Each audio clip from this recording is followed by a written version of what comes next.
Chers amis, bonsoir et bienvenue dans cette nouvelle émission LEH TV où nous avons le plaisir d'accueillir le député Lionel Royer-Perrault. Bonsoir Lionel. Bonsoir. Alors, je vais animer cette émission avec le célèbre Mathieu Pini. Bonsoir Mathieu. Bonsoir Thierry, bonsoir à tous. Bonsoir Lionel et bienvenue. Bonsoir Mathieu. Alors, première question. Lionel, vous avez été maire du 9 et 10e arrondissement de Marseille pendant plusieurs années et récemment député à l'Assemblée nationale. Quelles sont les premières impressions qu'on a quand on rentre dans l'Assemblée ? Écoutez, d'abord, c'est sûr que lorsqu'on arrive à l'Assemblée nationale, il y a toujours un moment d'émotion parce que ça reste un moment lourd et fort de symboles. Donc, c'est un moment avec de l'émotion parce que c'est aussi la consécration d'un parcours politique quand même, quelque part. C'est clair. Et donc, c'est un moment fort. Après, on est tout de suite pris par l'ambiance, par le contexte politique, et il n'aura échappé à personne qu'en ce moment, le contexte politique est un peu atypique. Mouvementé. Donc, ça rend, je dirais, l'exercice du pouvoir et du travail parlementaire différent de ce que l'on a pu connaître par le passé. Et en même temps, c'est exaltant, parce que, justement, intellectuellement, c'est un temps de respiration. Et puis, je pense qu'on a tous bien conscience du fait qu'on vit une période de profonde transformation. Moi, je crois qu'on est vraiment à la fin d'un monde, et qu'on se doit de recréer un nouveau monde. Et donc, être parlementaire dans ce temps de mutation, finalement, ça n'est pas donné à tout le monde. C'est une belle aventure. C'est une sacrée rentrée pour vous en tant que nouveau député dans ce nouveau gouvernement, etc. etc.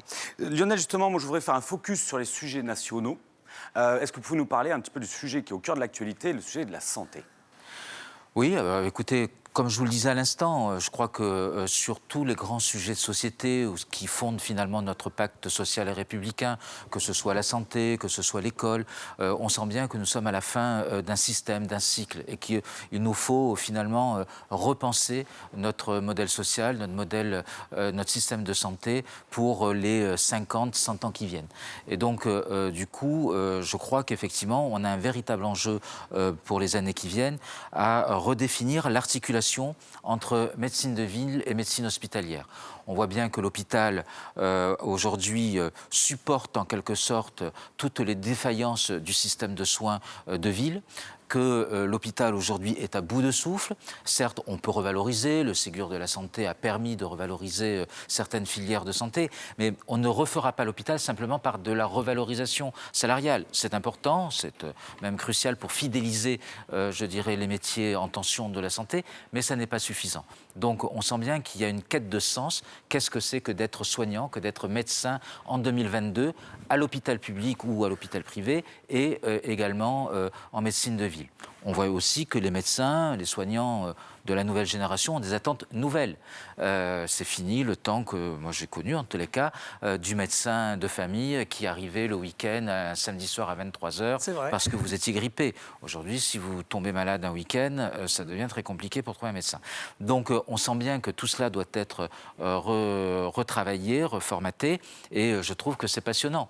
Ce n'est pas un sujet de prédilection naturelle. Ce n'est pas le domaine dans lequel j'excelle, mais je pense que lorsqu'on est parlementaire, on doit se spécialiser dans certains domaines.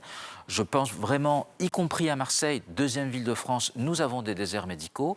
Par exemple, ici à Sainte-Marguerite, le dernier médecin est parti à la retraite il y a 2 ans. Depuis, nous n'avons plus de médecin généraliste à Sainte-Marguerite, qui est quand même un des quartiers dans Marseille, dans la deuxième ville de France. Ouais. Donc on sent bien que, y compris dans les zones urbaines, on a des déserts médicaux, et donc il y a quelque chose à recréer, et ça rentre totalement dans le cadre donc, du CNR voulu par le président de la République, où on est dans une forme un peu de Conseil national de la République, où on repense la France de demain. Et donc demain, notamment, nous aurons, enfin dans les jours qui viennent, nous aurons le ministre de la Santé qui va venir pour lancer le CNR Santé. Et j'y participerai parce que je pense que voilà, mon rôle, c'est d'essayer d'apporter ma plus-value. Et parce que justement, je ne suis pas un professionnel de santé, mais par contre, je suis un utilisateur du système de santé, un patient, enfin, le plus tard possible quand même. D'accord, enfin, on s'entend. Je suis un patient, et donc je pense que je peux peut-être avoir un regard différent, et donc c'est comme ça que aussi je conçois mon rôle de parlementaire. C'est clair. C'est clair. Alors, revenons un peu sur le territoire. On est dans une métropole particulière, ici sur Aix-Marseille-Provence. Parlez-nous un peu de la métropole. La métropole, d'abord, il faut savoir ce qu'on entend. Il y a Ça marche bien, finalement. D'abord, il y a l'objet institutionnel. Bon, c'est un objet qui a le mérite d'exister. C'est une forme d'intercommunalité. Hein. On a agrégé plusieurs intercommunalités sur un territoire plus vaste. Bon, moi, je pense que pour qu'il y ait métropole, il faut qu'il y ait un esprit métropolitain. Force est de reconnaître que les territoires ont des intérêts divergents, donc difficile de créer un esprit métropolitain, ce qui nuit beaucoup au développement de la métropole et à son existence même. Après, il faut que, comme dans tout système intercommunal, il faut que ce qu'on appelle dans un terme un peu jargonnant la péréquation, c'est-à-dire ce que l'on prend chez les riches, on les donne chez les pauvres, ça fonctionne. Bon, nous, à Marseille, on a créé un système très particulier, enfin ici dans le Sud, on a créé la métropole qui prend chez les riches pour redonner aux riches. Donc forcément, à un moment donné de l'histoire, ça bloque, et notamment ici, dans la deuxième ville de France, qui est structurellement une ville pauvre. Donc il faut que les villes riches puissent plus aider la ville centre, qui a des charges de centralité d'une part, mais qui a aussi un public qui est plus en attente de besoins qu'on peut l'être quand on habite Saint-Marc de Jeanne-Megarde, par exemple. Voilà. Donc il faut recréer une métropole qui soit plus équitable. Et ça, c'est le travail du législateur, puisqu'il se trouve que je pense que pour y arriver, il va falloir passer par la loi, sinon on aura un peu de mal pour parvenir à un accord politique.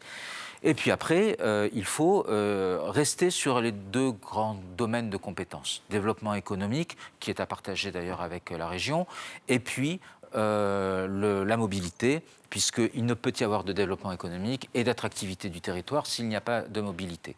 Bon, on paye le fruit de l'histoire.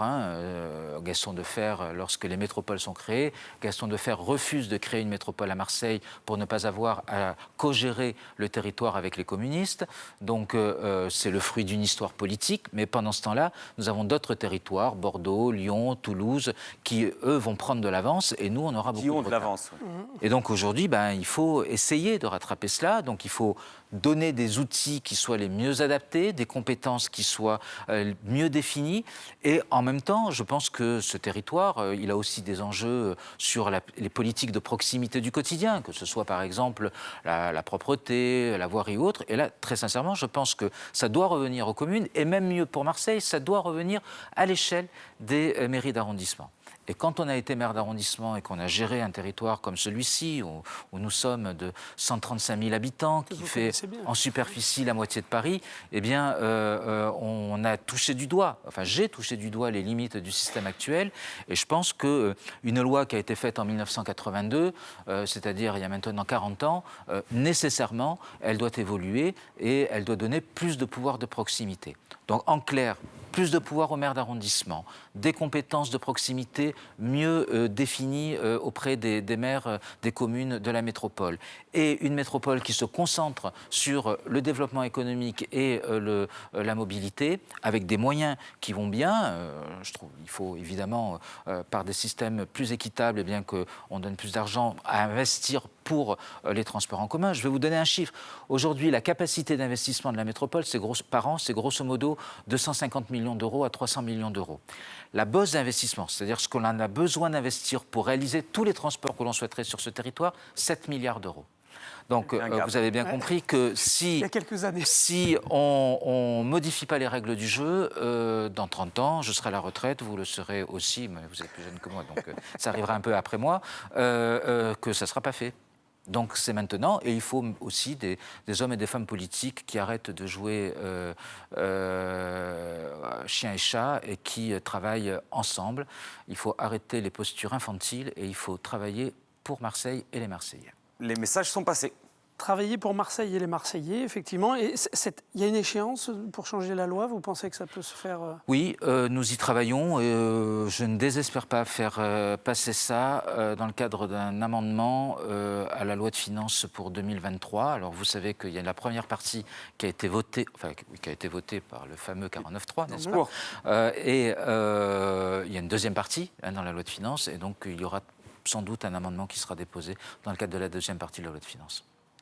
Très bien. Merci Lionel pour cet éclairage national et local. Merci à vous. Merci de vous être prêté au jeu d'LEH-TV. Je vous en prie. Et chers amis, comme d'habitude, on vous dit à la semaine prochaine. Au revoir, à bientôt.